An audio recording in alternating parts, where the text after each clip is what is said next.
Hola, bienvenidos a la Ciencia del Derecho. Soy la abogada Patricia Arévalo y hoy veremos la compensación económica. Comencemos. En cuanto a sus principios, Carolina Riveros nos dice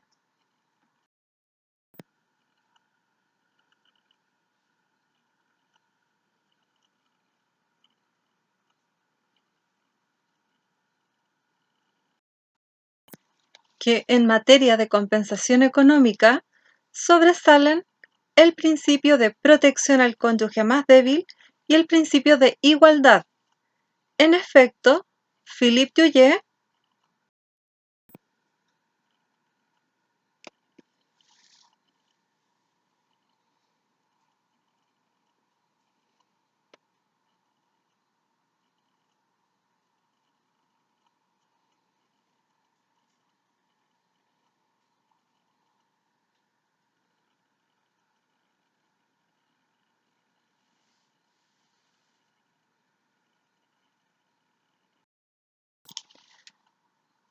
nos dice que toda la doctrina y jurisprudencia está de acuerdo en que la compensación económica es la concreción del principio de protección al cónyuge más débil, del artículo 3 de la Ley de Matrimonio Civil, la ley número 19.947. En cuanto al principio de igualdad, Carolina Riveros dice que tiene aplicación en materia de compensación económica, puesto que cualquiera de los dos miembros de la pareja que cumpla con los requisitos de procedencia puede ser el cónyuge beneficiario. Para Carolina Riveros, el cónyuge más débil no necesariamente se mira desde un punto de vista económico, mientras que para Álvaro Farfán lo es el que se encuentra en una situación económica de desmedro frente al otro cónyuge. De todas formas, es más preciso decir que el cónyuge más débil es aquel que indica Philippe Duyé, esto es, aquel que se dedicó al cuidado de los hijos o a las labores propias del hogar común, y por eso no pudo desarrollar una actividad remunerada o lo hizo en la menor medida de lo que podía o quería. Esto último inmediatamente nos da una noción más exacta de a quién se debería compensar, de quién sería el más débil. Para Carmen Domínguez no cabe hablar de conviviente civil más débil. En cambio, para Carolina Riveros y para Philippe Duyé sí cabe hablar de conviviente civil más débil. En efecto, este último dice que tiene que haber un conviviente civil más débil y otro más fuerte, porque ahí precisamente está la legítima contradicción. Por su parte, Carolina Riveros dice que la compensación económica también puede ser apreciada como una excepción al principio de autorresponsabilidad, el que se encontraría tácitamente en el artículo 60 de la Ley de Matrimonio Civil. La autorresponsabilidad significa que cada cónyuge es plenamente responsable de su persona. Excepcionalmente, en la compensación económica sucede que uno será responsable del otro.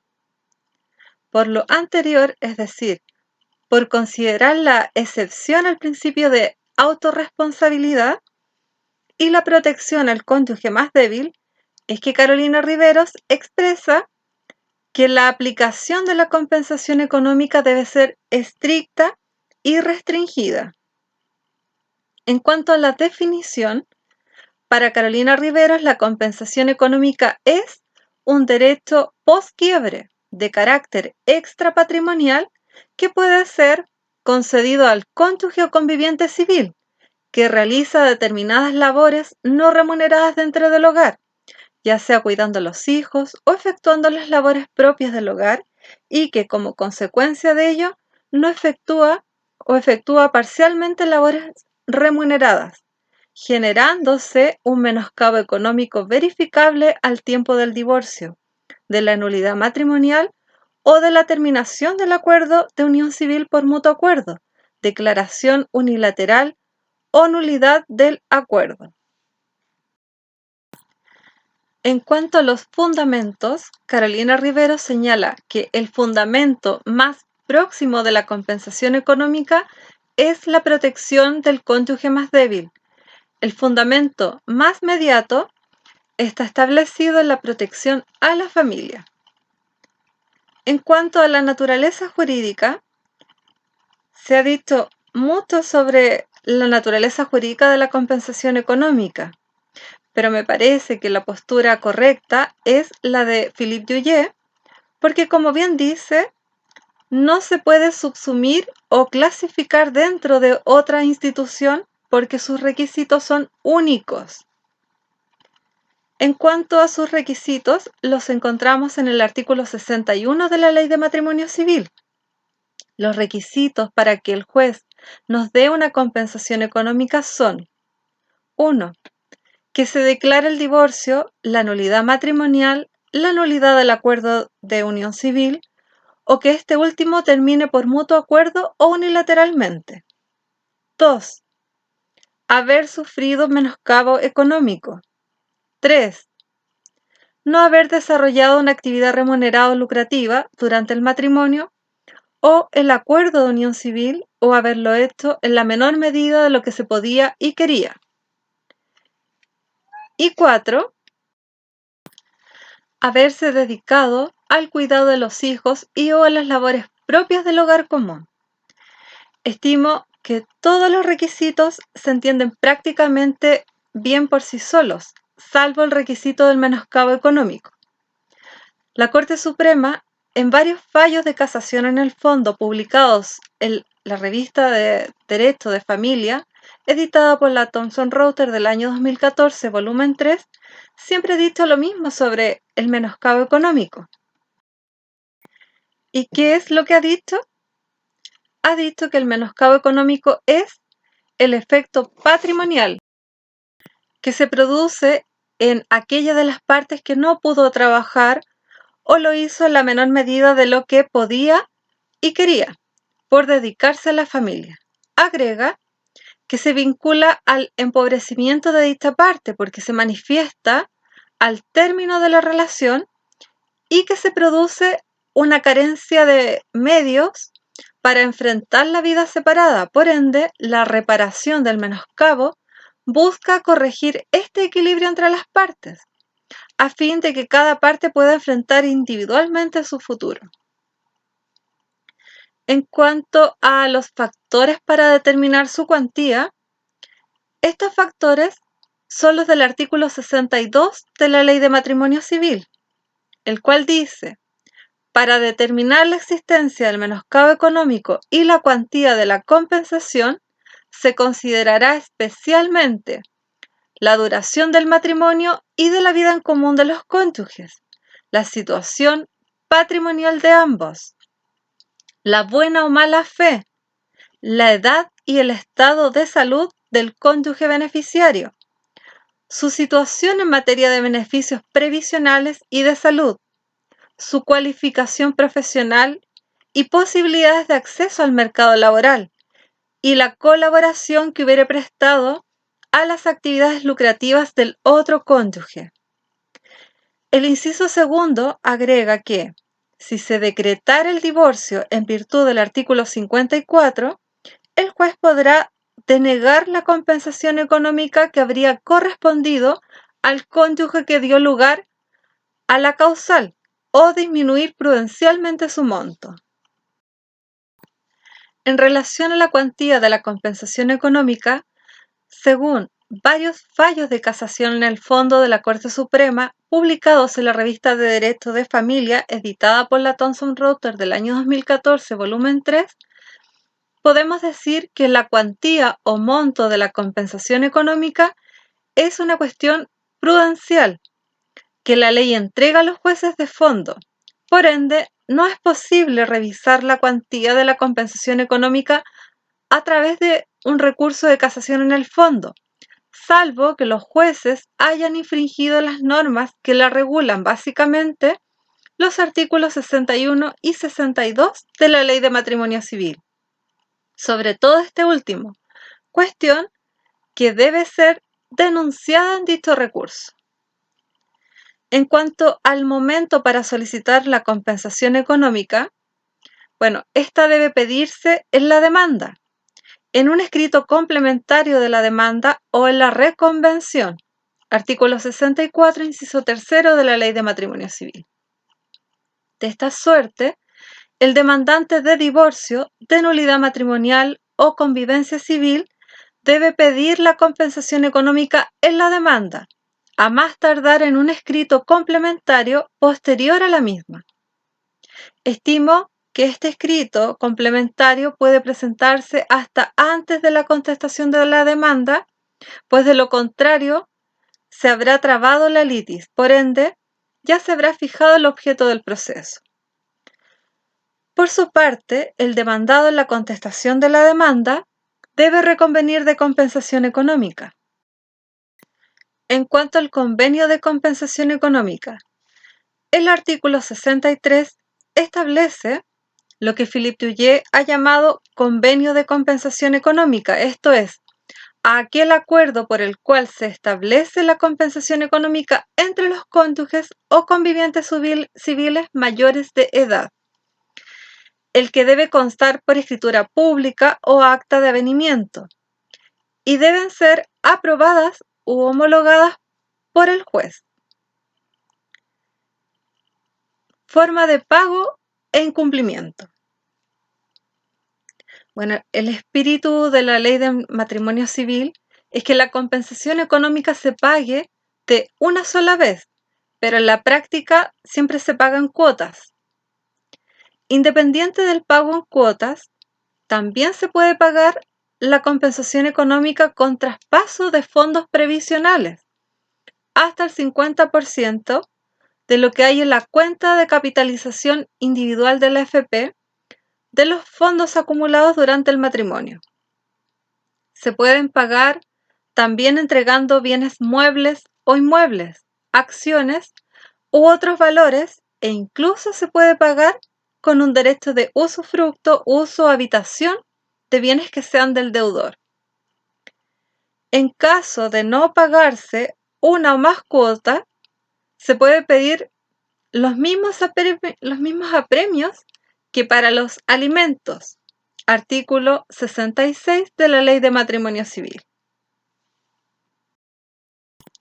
Muchos, para evitar los apremios, básicamente para evitar el arresto por no pago de las cuotas de la compensación económica, han interpuesto recursos de amparo, pero la Corte Suprema los rechaza porque dice que no es un apremio ilegítimo, que contradice el artículo 7.7 de la Convención Americana de los Derechos Humanos, porque se trata de una decisión decretada por una autoridad competente en un caso previsto por la ley. Incluso el Tribunal Constitucional ha dicho que el arresto en estos casos no infringe el referido artículo 7.7, básicamente porque no lo considera el arresto nocturno una sanción penal, sino una mera restricción de libertad mínimamente invasiva que no impide trabajar para cumplir la obligación legal. En cuanto a la transmisibilidad de la compensación económica, la Corte Suprema, en fallo de 28 de diciembre de 2010, ha dicho que la compensación económica se transmite madre a hijos porque es un crédito que puede transmitirse por causa de muerte, ya que la regla general es la transmisibilidad, y porque su carácter alimenticio lo es solo para su cumplimiento.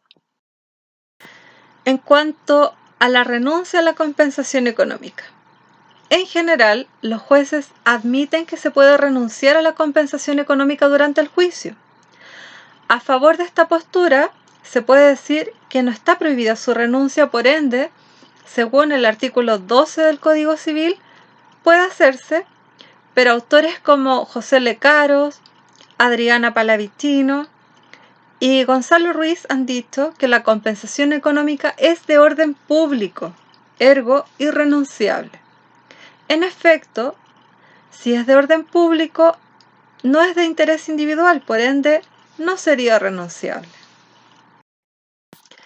En lo personal, adhiero a la postura de Philippe Duyé, según el cual no se puede renunciar en un convenio a la acción de compensación porque se trata de normas de orden público, ya que protegen al cónyuge más débil. Además, en la historia fidedigna de la ley primó la idea de que los derechos de familia son de orden público e irrenunciables. Lo anterior es sin perjuicio de que una vez que el juez estableció la compensación económica y ya es un derecho adquirido, ahí se puede renunciar porque en tal caso ya no hay temor alguno para prohibirla. En cuanto a los aspectos probatorios, en reiterados fallos de los años 2014 y también del 2008, la Corte Suprema ha dicho que el que pretende la compensación económica es el que debe probar que se cumplen sus requisitos. En cuanto a las particularidades de la compensación económica entre convivientes civiles, cuando termina bilateralmente el acuerdo de unión civil, la única oportunidad para fijar una compensación económica es en el convenio de compensación económica. Si así no se hace, habrá renuncia tácita a la acción de compensación económica. Cuando termina unilateralmente el acuerdo de unión civil, hay un plazo de 6 meses de caducidad para demandar la compensación económica ante el tribunal competente de familia, si no caduca la acción de compensación económica. Este plazo se cuenta desde que se subinscribió la escritura pública o acta de terminación unilateral en el registro civil. Joel González Castillo indica que el traspaso de fondos no tiene aplicación en el acuerdo de unión civil, pues el artículo 31 de la nueva ley modificó algunas disposiciones de la ley 20.255 sin que entre en ellas este artículo 80 referido. Además, siendo una norma de excepción, no cabe su aplicación por analogía al acuerdo de unión civil. Cristian Lepín Molina dice que la compensación económica se encuentra regulada por el artículo 27 de la Ley de Acuerdo de Unión Civil y por los artículos 62 y 66 de la Ley número 19.947, nueva Ley de Matrimonio Civil. En este marco normativo se echa de menos alguna referencia a la aplicación de los artículos 80 a 81 de la Ley número 20.255 de la Reforma Previsional.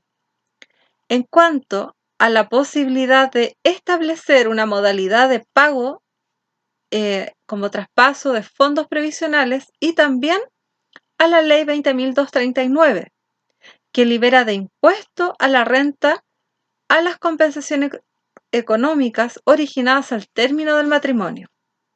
En ambos casos, por tratarse de una norma de orden público indisponible para los convivientes civiles, nos parece que no se pueden aplicar por analogía y será necesario, por tanto, una reforma legal. Al igual que Philippe Duyé, discrepamos de las opiniones anteriores, porque ambas compensaciones económicas, esto es tanto la de la Ley de Matrimonio Civil y la de la Acuerdo de Unión Civil, tienen la misma naturaleza jurídica, por ende, tienen el mismo estatuto jurídico aplicable, de manera tal que estimamos incluso innecesario que el legislador en el artículo 27 de la Ley de Acuerdo de Unión Civil se refiera a los artículos 80 y 81 de la Ley número 20.255 para poder aplicarlos. Y si no lo hizo, ello no es más que una simple omisión atribuible a una pobre técnica legislativa, pues seguramente pensó que ya lo había regulado todo, al decir en el inciso segundo del artículo 27 que la compensación se regulará y determinará en la forma prevista en los artículos 62 a 66 de la Ley número 19.947. Así se explica además por qué el legislador dedicó solo un artículo para regular la institución. En consecuencia, he aquí una omisión importante que subsana la naturaleza jurídica propia o sui generis de la institución. Bien, esto ha sido todo por hoy. Un abrazo y nos vemos en un próximo video.